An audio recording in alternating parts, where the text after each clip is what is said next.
Hello and welcome everyone, I'm Madals and I've got some more StarCraft action coming up right now. It is going to be a TvZ. I don't know why I've done like a couple of TvZs in a row, if I'm honest. It's just the luck of the replays. It's how it comes down, and sometimes you just get certain races being like, you know what, we're going to upload all of our games and they're all good, so that's why you tend to do it. But anyway, let's introduce these two players, one of which is known very, very well. He is the blue Zerg in the lower left position. From Team Evil Geniuses, it is IdrA.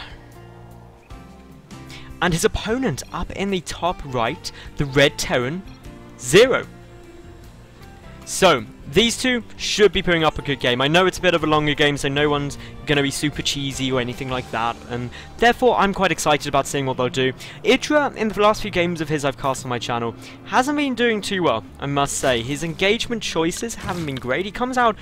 It's kind of followed the same thing, actually, through all the games of his recently I've cast, where he gets ahead early game, just through his good mechanics, good build orders. Then, kind of, it looks like he's sort of just thinks, oh, I'm ahead, guess it's all good.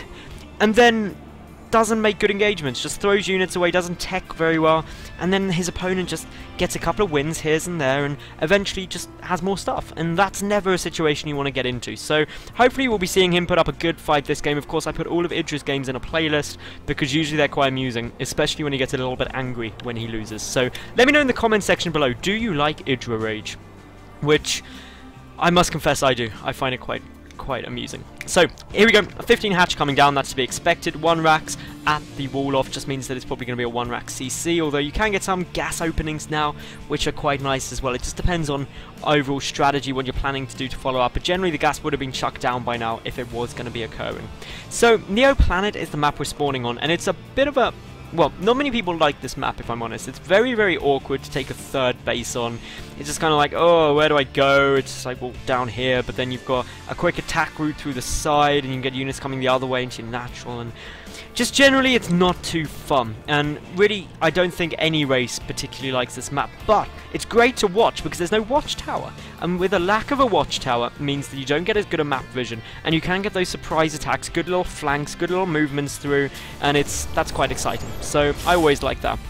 In terms of which way these two are going to expand, IdrA may actually choose to go for the north expansion. Some Zergs do, other Zergs like to go just a little bit further away, but then they'll just keep expanding towards each other and you can't help that. The Overlord will come in, spot that the command center is on its way, which is always a big plus. Sees the Marine as well, so even regardless of the timing, you know it's a 1 rack CC as opposed to anything else. The gas now following this up, and just the single gas at the moment, which I've seen a lot more Terran players do, they actually just delay the second gas because the Banshee play, or Hellion into Banshee play we saw in Wings of Liberty, has fallen out of favour, just in turn for more of a Marine Hellion type of push, which is very, very strong against Zerg if they're not expecting it. So all in all, IdrA just mining off of 1 gas now, happily droning up quite substantially. We'll probably go up to 4 queens because that's the standard thing we see, and both these players currently being very standard, which I quite like, because if you know that the opening is relatively normal, then ultimately you know that the mid and late game are probably going to be quite awesome. So a third command center is getting started up, very, very macro heavy out of 0 now. No Rotron either for IdrA, which is something that a lot of Zerg players choose to do, and also pulling all the drones out just after 100 gas. So this is a very interesting build. It's a bit more old school than what we're used to, probably going to be a relatively quick third as opposed to going for some 2-base rotaling pressure. Now while we're waiting to see what these two are going to decide to do, let me remind everyone, if you're new to my channel, I do actually cast a new game every day of the week. I have done for over a year now, so make sure you hit that subscribe button because lots of new games will be coming up basically every day, and they're always pro level games, they're always great fun, and yeah, it's cool. If you like StarCraft, you're probably going to like them if you can stand my casting, of course, which I will not try and convince everyone that my casting is the greatest, but I know some people like it, and that's enough for me. So these Lings, they are going to be running around, they're just making sure that nothing too fishy is going on, just getting a good read everywhere. The drone coming down to take the third base, down at the bottom position. And now the Lings are just going to go for a little bit of counter aggression when speed finishes up in the same time. Interestingly, IdrA casts the Arsenal is going for 2 queens as opposed to 4, so not going for a lot of creep spread, instead just pumping out as many units as he can. But the factory getting thrown down in this very little interesting wall off, clearly not feeling too comfortable about this. The Marines at the back, and IdrA, he can't really punch through here, to be honest. He can get an SCV, but that's going to be about it. You take so much damage when I get through that wall off, and ultimately SCVs could get pulled in order to make sure that it stayed up. So that is a good choice by IdrA, not going in, but these are a lot of wasted lings, and no baneling nest either, so there's not even the ability to morph some banelings to punch through, which is never as fun. There's lings just poking back and forth, because ultimately they are wasted supply if they don't deal any damage, and killing just a single SCV is not really worth it for what is a good number of lings. I was going to try and do the maths then, but realised I couldn't count that many that quickly, even though it's 16 because you've got 2 rows of 8, so 17, 18, 19 lings. It's not worth it, and that's after some were killed. Double evolution chamber also coming down here now. We do have the 3rd and 4th gas being taken. 3rd base is nearly complete for IdrA as well. The tech lab coming down on the factory, so this is a mech heavy style. It's not completely all in mech yet, but definitely getting a lot of Hellions and some tanks. The Marines are still being pumped though, just to make sure that he's got a nice little timing window. The 3rd orbital command going to help with the additional mules, the additional SCVs, and now going to come over and flow towards the 3rd, but it's going to get spotted by this Overlord here, which is really quite annoying, because once you know this is coming down, the lings can go and try and delay that, and that's exactly what we're going to see IdrA try and do if these units decide to try and move out, which they are trying to get in a good position. IdrA trying to get a good flank on them, wants to try and trap a couple of Hellions, but the Hellions are getting a nice angle there, will clean out pretty much all of the lings and did not take very many damage. 2 Marines went down there, I do believe. So the Baneling Nest is going to be following this up. Now cancel though and switch for a Roach Warren. Good read by IdrA. I was really hoping that he wasn't actually going to go for that, because Banelings are good if your opponent's going tank marine, but if they're going for mech, Banelings not so great. So I'm not quite sure what he saw to identify that actually. I'm just trying to take a look at his vision. He saw the tank, but I'm not quite sure what else he would have seen, just other than there's a lot of Hellions there. Was Blue Flame wasn't researched, so it's not even like that could give it away. So bit of an interesting read there from IdrA. But he is far better at this game than I am, so he just got the feeling that, hey, this is probably going to be mech, and I definitely do not want a Baneling Nest.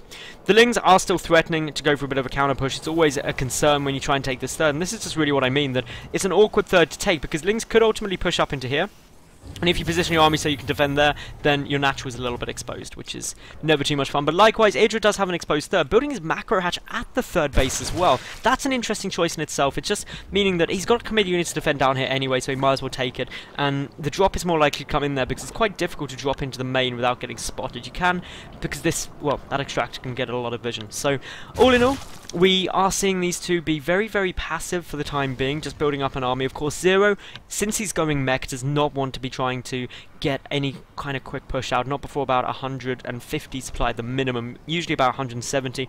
IdrA going Roach Hydra, good choice against mech, actually worked really nicely. And the one thing which I also think is really very strong against mech is you want to get some Vipers out relatively quickly, because a few blinding clouds on a lot of siege tanks, and suddenly Roach Hydra rips through it without taking basically any losses. It's crazy good.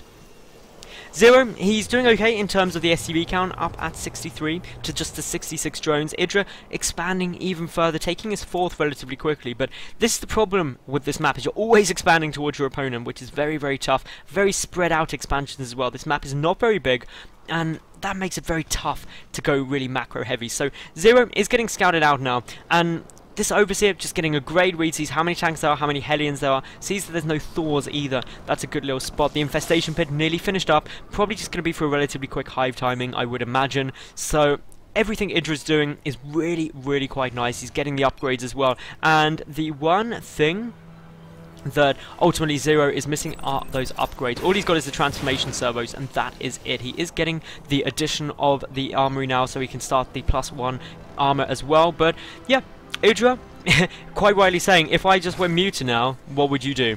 And the answer is Zero would die. But Zero doing a little bit of metagame, he's like, well, IdrA, you always go roaches against me, so why would I worry about that? I know what you're planning. But just look at this. This is one thing I do want to highlight IdrA's doing exceptionally well, is the Overlord spread. Absolutely everywhere spread out, perfect placement, has great read on pretty much all of the map, which is exceptionally important when you know that there's no watchtower or anything like that, and it's allowing him to secure these bases very, very safely. So we do have muscular augments nearly finished. Hive is also on its way, but the 170 mark has been met, and the tanks and the Hellbats are marching and rolling across. The Overseer gets a good read though and says, okay, well, you're moving up, guess I'll get in a defensive position then, pump some roaches, try and get in a nice spot. The Ultralist count, or sorry, the Hydralist count not too high, only 7 out, 25 roaches are there though. The 2-2 upgrade's not quite done yet. There comes the siege up, gotta be careful, just trying to delay at the moment. The Ling's gonna be utterly useless against that many Hellbats. IdrA just trying to delay, trying to buy himself some time, and he's got to stop this push with the tanks just edging forward, ever closer, ever more threatening, and if they get in a good siege position, it's going to be exceptionally hard for IdrA to break this push. He's sending units around everywhere, trying to get a good flank, trying to pick off reinforcements, so the natural base is taking a tremendous amount of damage, but in come the roaches now, but the tank fire is just, oh, so strong, melting through everything. IdrA just running these units in, trying to take out the tanks, but without the Hellbats to defend them, they are starting to fall, and as long as the tank count goes down relatively quickly, IdrA will be able to hold this off. Now the tanks are dead, he should be fine, and the Hellbats themselves will not be able to deal with the roaches, at least if they spread well. Of course, the natural base was lost though, but IdrA does have the bottom right expansion, so he is still on equal bases as his opponent, can retake the natural relatively quickly, and Zero committed a lot to this push. His tank count is now back down to just 3, and those were the reinforcing tanks, but making 3 at a time, he is going to be in a relatively good spot. IdrA has quite a nice mineral bank though, so he can pump a lot of units to go for a counter push. He can see that the third base is undefended because the Overseer is just chilling over there. And now, when he's retaking this natural, he shouldn't have to worry too much. As long as he deals some nice counter-push damage and kills off a good number of workers, or potentially even the third, he should be fine. The tank's starting to move up. They're going to have to be very, very careful here, because if IdrA jumps on top of them, he can take them out relatively quickly. Hive is done. The 2-2 upgrades are done as well, so it's 2-2, or 2-1 rather, against 0-1, or 1-1 for 0. That just means that slight upgrade advantage for IdrA is going to be very, very nice, and that slight upgrade advantage is about to disappear though, because +2 vehicle weapons just finishing up now. Zero grabbing some additional command centers. IdrA, he needs to make sure that he keeps expanding. That's the one thing he does have to be careful of, because he is actually behind in the worker count, and having that additional hive is only good if you keep taking bases, and he's actually expanding right next to his opponent's natural. And the one thing I'm quite surprised by IdrA is he's not playing that reactive. He can see his opponent is still just pumping nothing but tanks. If he made a Spire, he could have won this game very, very comfortably. He knows there's not even missile charge down, but forward comes the mech force. The Overseer getting a good read on everything. Vipers are also in production. The tanks are going to siege up.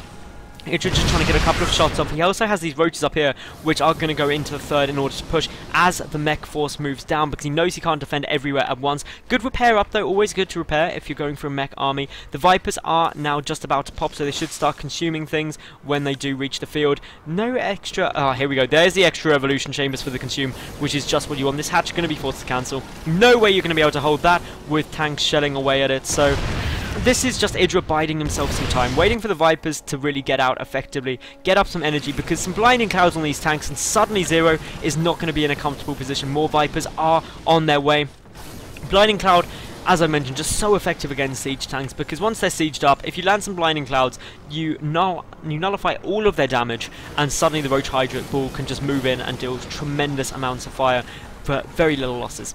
This bottom right base though is defended by some spine crawlers, but it's not going to be enough to hold off this push. The Hellbat alone can push through this many spines. The tanks really helping as well. IdrA cut off from that base, and that means that he's going to be on equal mining bases as his opponent very shortly, and that's not a position you want to be in as Zerg. The Vipers though will help his engagement be cost effective, and as long as IdrA does get a good engagement, he should be fine. So in he comes, the Vipers flying forward, no anti-air at all, so that means no way to stop this. The tanks though just in full retreat the second they see those Vipers, but the Roaches, the Hydras pushing forward, and if Zero decides to stop, he's just going to have blinding clouds land on top of him, and that is precisely what IdrA does now, negating so much of that damage, and this is just so cost effective for the Zerg player, perfectly done, and this is exactly how you use Vipers against mech, and this just means that Zero, this counter-attack is really going to hurt him. 195 supply for IdrA. He's pumping out 21 more roaches, but there's the GG IdrA. He knows he's not going to be able to hold it off, and IdrA played that very, very nicely. That is exactly what you want to do. He took his time, he didn't get too cross, and he engaged. He took a good engagement. So, I hope you all enjoyed that cast. If you did like the video, leave a cool comment, and of course subscribe, and I'll catch each and every one of you tomorrow for yet another new game. Thanks for watching, and bye for now.